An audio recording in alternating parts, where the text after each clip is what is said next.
Good day, lords and ladies, and welcome back to Pillars of Eternity with me, Cornish-Knight, as we are exploring the DLC of the game, of the White March. So, Ring of Changing Heart. Gelito, more commonly known as the Bronze Chanter or simply Chai, was a famous singer and flutist from the old Empire of Grand Vale. His exploits with women were even more famous than his skills with music, and though he claimed his way with women came from his innate charm, he was never seen without a certain silver ring, even when he had divested himself of all else. In the end, it was Chai's own indiscretions that led to his demise. He dallied with an assassin known as Philadelia Rugai, and when he confronted the niece of the woman's most recent mark, and then he comforted the niece of the woman's most recent mark. What was unfortunate consideration was for Chai looked like a Swiss alliance to the assassin, and she killed him in his sleep to prevent him from spilling her secrets. Well, that's unfortunate for him. That can go up there. Yeah.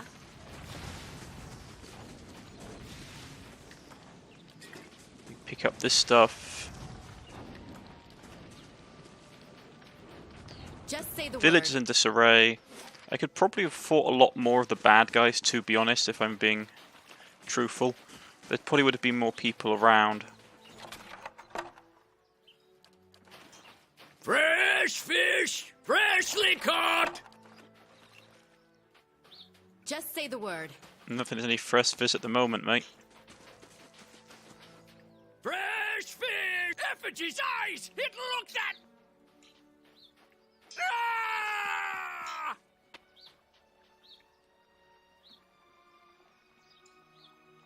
What? Just say the word. Why do we always go to the weirdest places?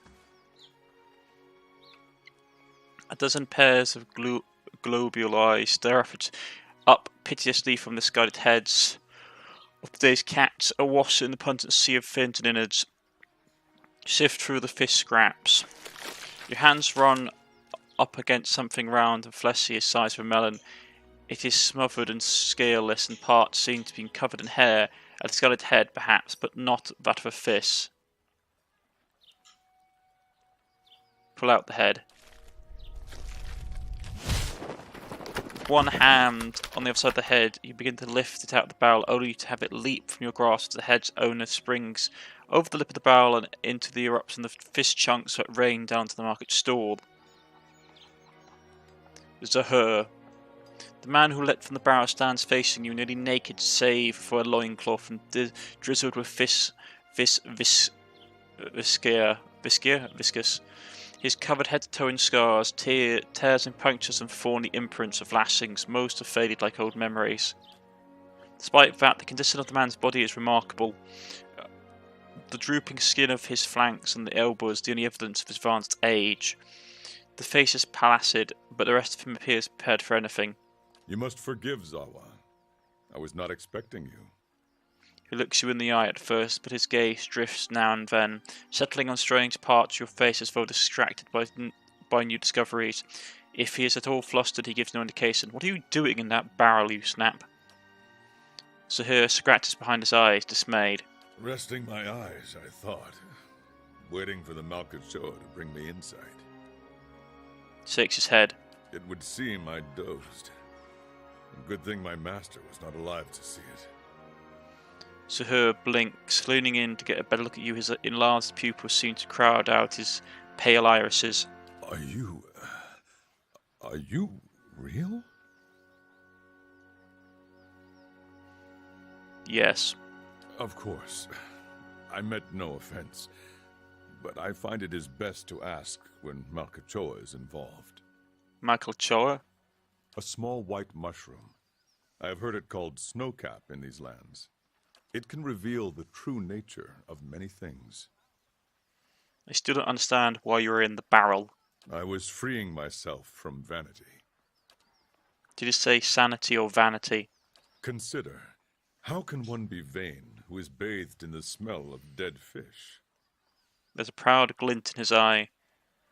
I don't know how to argue with that. I hardly notice the smell. It helps to be this beautiful. It's hard to argue with that. I had the idea when I passed this way earlier.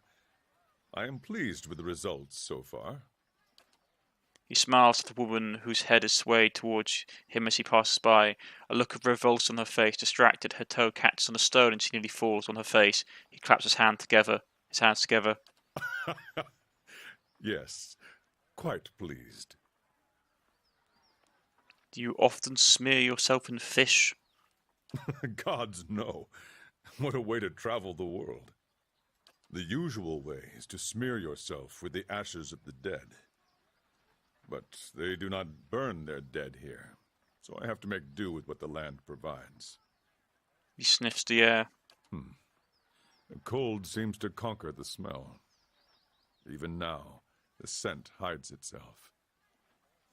Disappointing. You don't seem like you're from around here. I was visiting a monastery not far from here. I found it empty, but I met a messenger as I left. He carried a call for aid. Seeing that he would find no monks at the monastery, I chose to go in their place. Zawa is no longer young, but in combat he is still the greatest of the Takan people. It seemed only right that he should go. Those scars from battles? Sahur glances down at his body. From battle, yes. I left them upon my enemies. He points at various patches of crisscross scars. These were struck against fear. These against pleasure. These against hatred. Those down there against greed and doubt. And these... He points at his face. These were for vanity. You made those scars? I cannot take credit for all of them, but I did most of the good ones.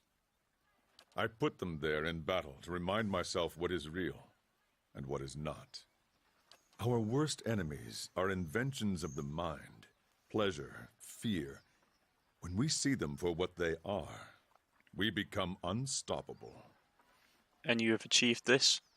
You I question. feel I have been close, but never for more than an instant.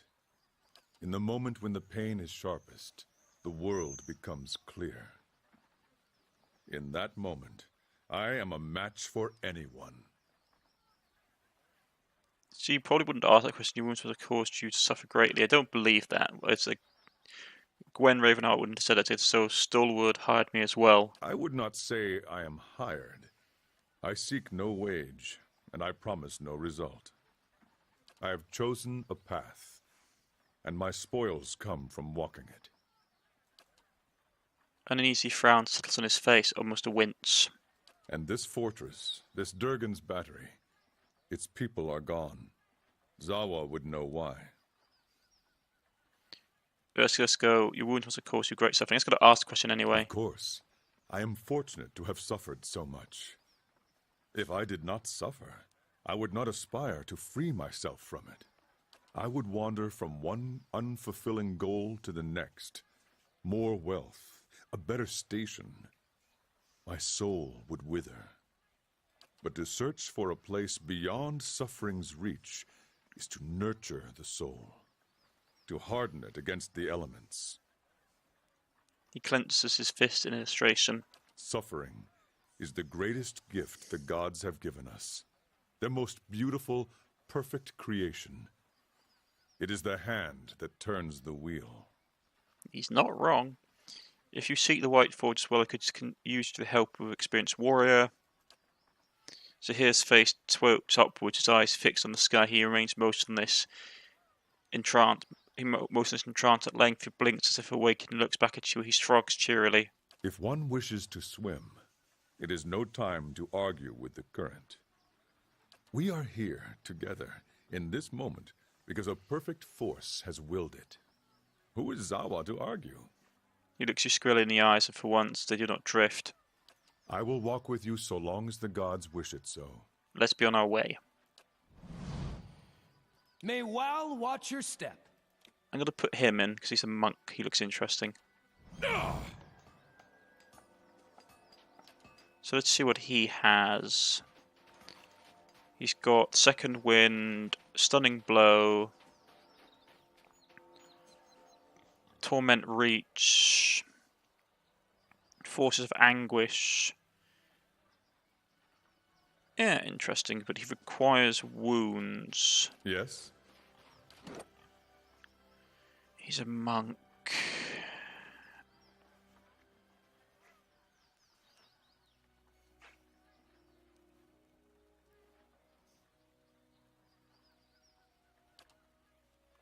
-2 wound threshold. Lowers the monk's wound threshold, allowing him and her to gain wounds at a faster rate. Okay, so he's a monk, which means that he has to get wounds to get more powerful.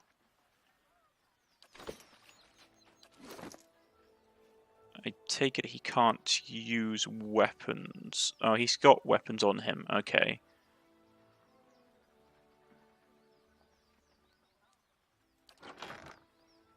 So, what do you want to give him?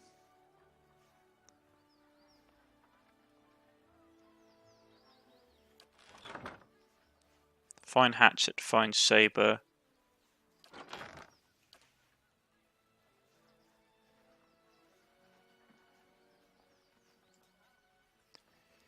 Maybe give him that armor. Because his defense is pretty bad. Fortitude.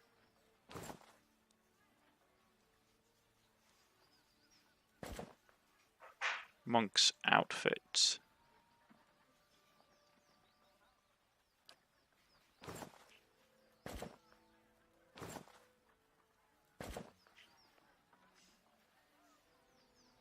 Well, he has a bit of protection.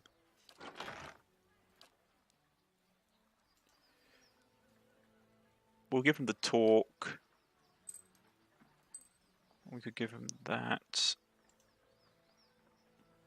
Actually, reflexes dodge out of the way of AoE.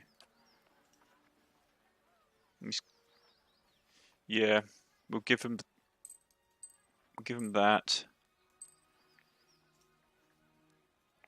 Arcane dampener once per rest. Intelligence, it's not massively useful. We'll give him that. Deflection is useful. That's quite useful.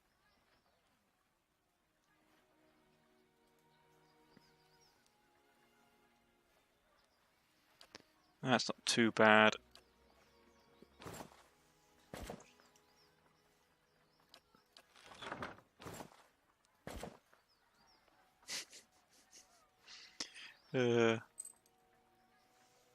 Actually, we can't have both, can we?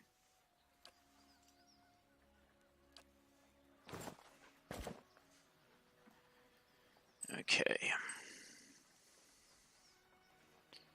He can have that ring as well. What about these gloves? Yeah, give him the gloves. You can't use that because it needs to be a cipher. Right. Weapon, what do you want to give him? Give him the mace because it's a legendary weapon. And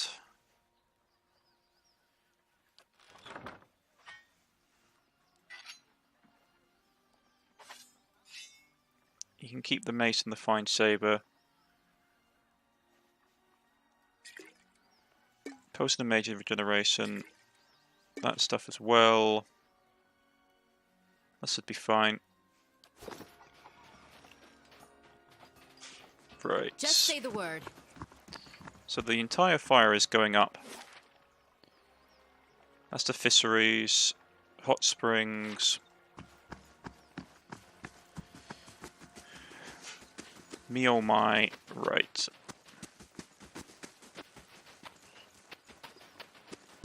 So the secret for him is that we need to chuck him into fights before anybody else because he basically gets wounds, which he then uses to power up his abilities. I should have probably fought more battles in the village, to be honest. I didn't realise it was going to be that. Right. Gifts Rest, Durgan's Battery. What was our mission?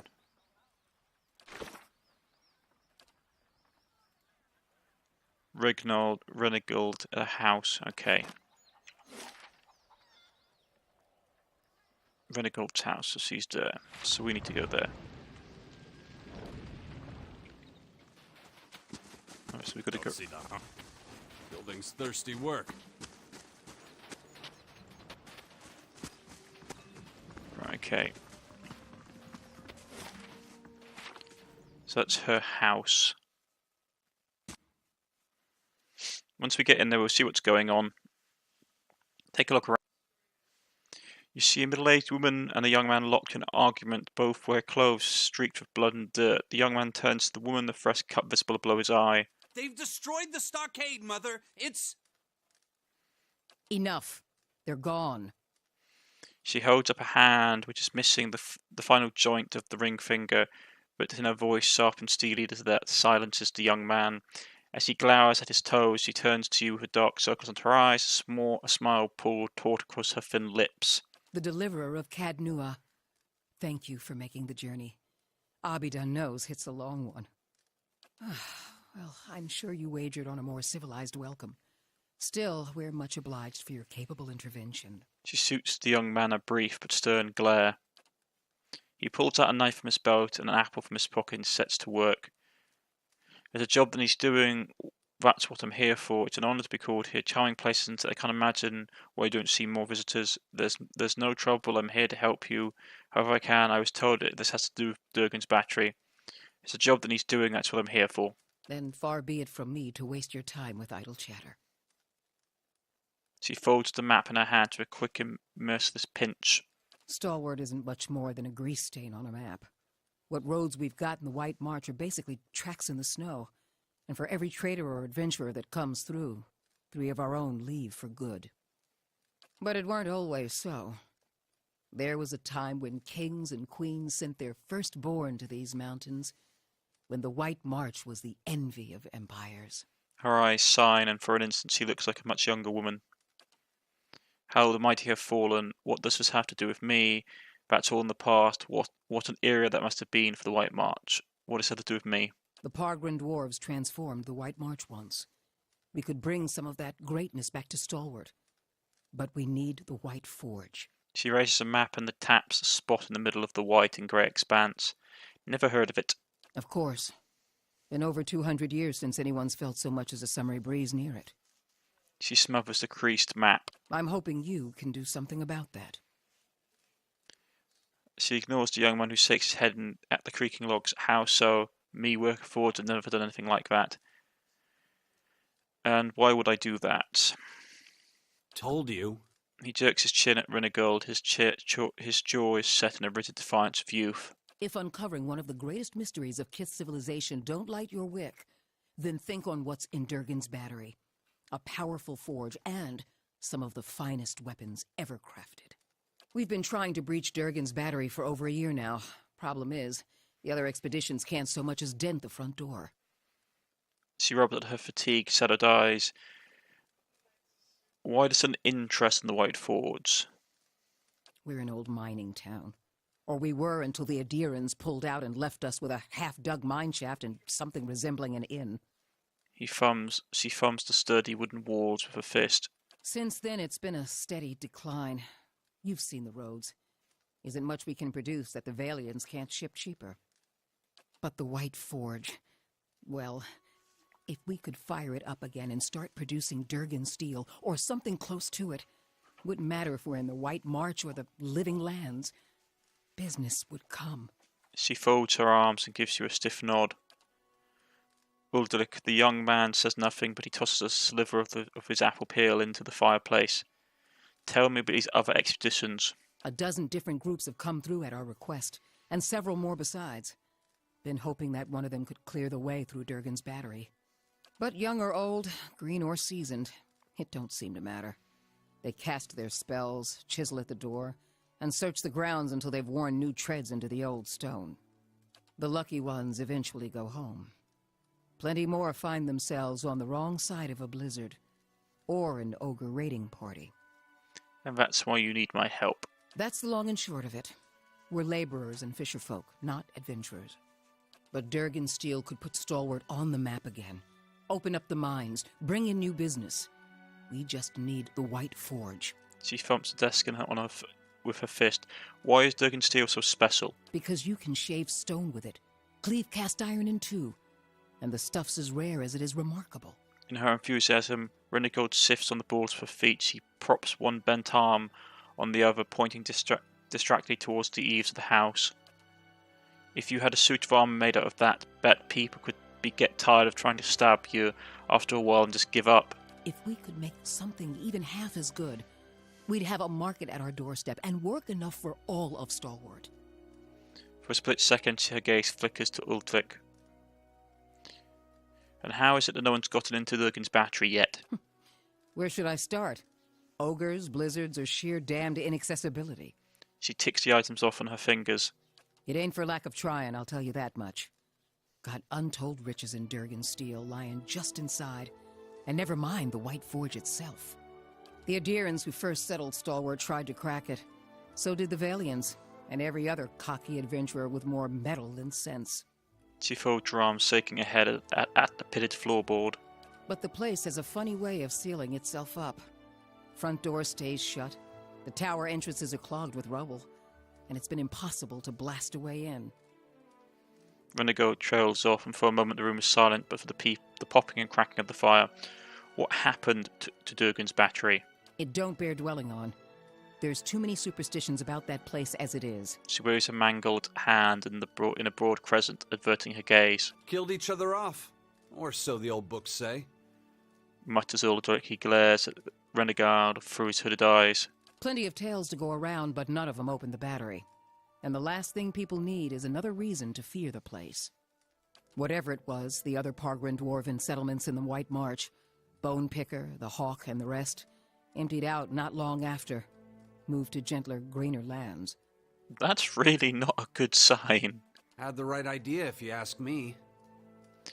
I don't see why you need the White Force to make good steel.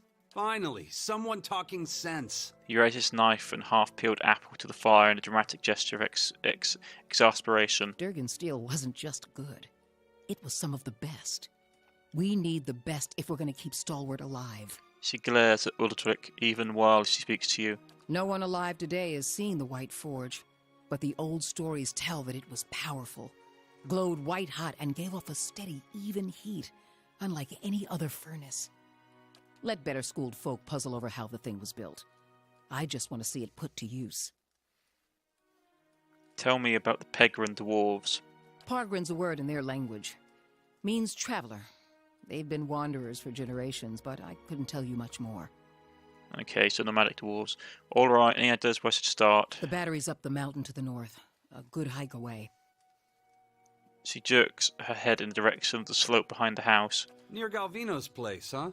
Udrich says in his breezy tone, but Rennefield falls suddenly silent, consternation hardening her lines of her face. He smiles and draws the knife across the apple again. So it is. Though I was going to suggest dealing with that ogre camp before anything. She compresses her thin lips into a frown. Who's Galvino?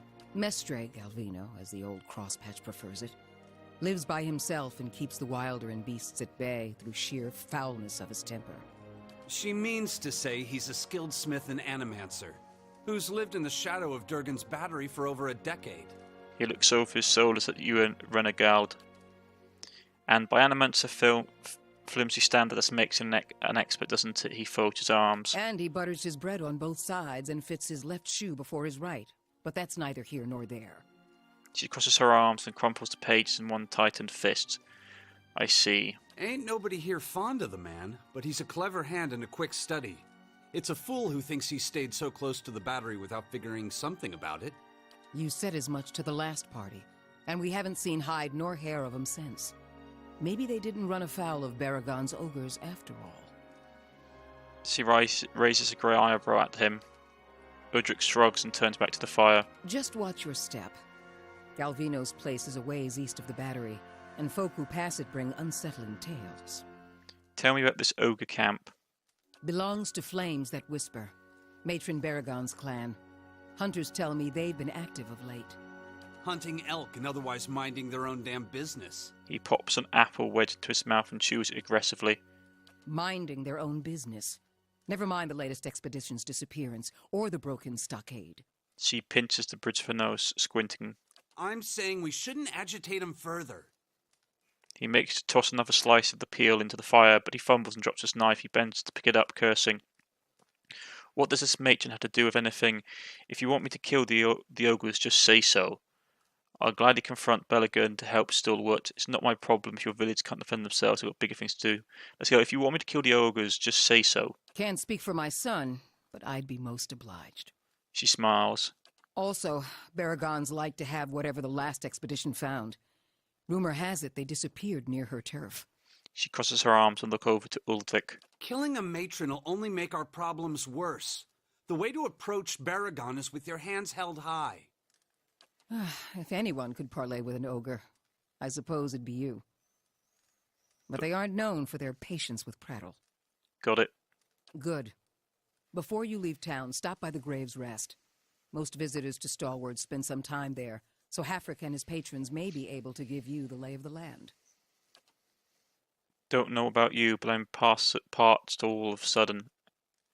Actually, I want to ask you something else. What's on your mind? Something about the Durgan's Battery and the White The Ford. Parkland dwarves guarded it. What's on your mind? Can you tell me something about Stalwart? Adir founded us back in their colonial days to supply ore to the Empire. Saw a fair bit of traffic from both sides of the White March then. She rubs the nub of her sword and ring finger. But after the Deerwood claimed independence, Defiance Bay found cheaper places to get ore. Didn't have much reason to maintain our supply routes. Isn't Stalwart part of the Deerwood? Officially. Though with the state the roads are in, you wouldn't guess it. Tell me some of the more important places around town. Here in the center? Let's see. The Grave's Rest is next door. Hafric can set you up with a room and a hot meal there. The fishery's just on the edge of the lake, and the Temple of Andra is next to it. No one keeps a secret like Lavda. Or so I'm told. A few folk live in this part of town, too. Seemed a lot safer before the ogres broke through the western gate. Thiersch lives next to the old mine shaft, and Tana, the old mine overseer, is next door to me. What do you do here? I'm the mayor, or so I'm reminded every time there's a game shortage, ogre attack, or a neighborly dispute. I'm a builder by trade, though. Traveled all over Air Glonfoth and the Deerwood in my younger days, but ended up back here anyway. She gives a vague smile, but it's gone as quickly as it appears. Let's talk about something else. What's on your mind? Can you tell me anything about the last expedition that went to Durgan's Battery? They didn't volunteer much, and I knew better than to ask. She scratches her jaw, frowning. I've seen all types charging through here. Professional companies with shiny new equipment as brazen as you please, and hopeless runts with nothing but tattered leathers. But these folk, I don't know what they were after, and the way they looked at you made you feel cold all over. She shakes her head as if dislodging a bad dream. Wish I could tell you more. Perhaps we'll find more in Durgan's Battery itself, yes. He nods at you with a guarded look. What's on your mind? Right, farewell. Just say the word. Let's go and talk to Uldric. Something else you need? Do you know anything about Durgan's Battery? It's a fool's hope. A fantasy that's kept these parts inhabited longer than they should be. He glances around the old house and its worn furnishings. They say the Pargrunan dwarves developed Durgan's steel, became powerful, rich. And then one day, they locked their doors and died. He shrugs, turning his palms towards you. Nothing like a mystery to stir folk up. Most of Stalwart is convinced that some Pargrin secret will save us all. But that don't stop them from whispering a prayer when they pass the old fortress. A sour smirk crosses his lips. Earlier you said I should make peace with Matron Baragon. About the only thing folk here haven't tried. Killing one more matron won't change things for long. He shakes his head. Besides, her clan's flames that whisper.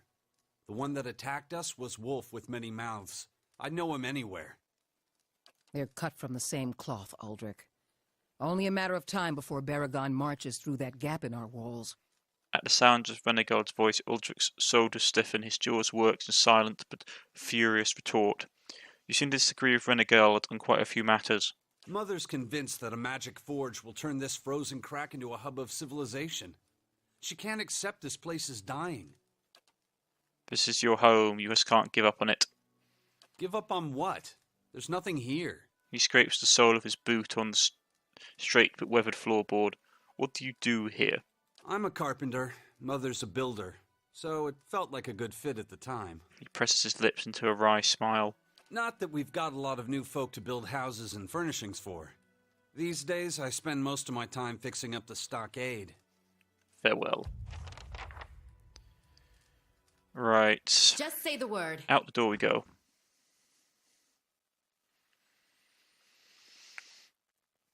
So there must be a way into the fortress, but the fact that they supposedly went of each other. Looking everywhere for you. Leave it to me. Who are you? That is a question for another time, folks. I'm going to end the video here. If you have liked, please press the like button. If you wish to subscribe, please press the subscription button. You can follow me on Twitter, you can follow me on Steam, you can leave a comment in the comment sections, and I shall get back in contact with you. I've been Cornish-Knight, and this is the tale of Gwen, Ravenheart, and Space Pig. Goodbye, everybody.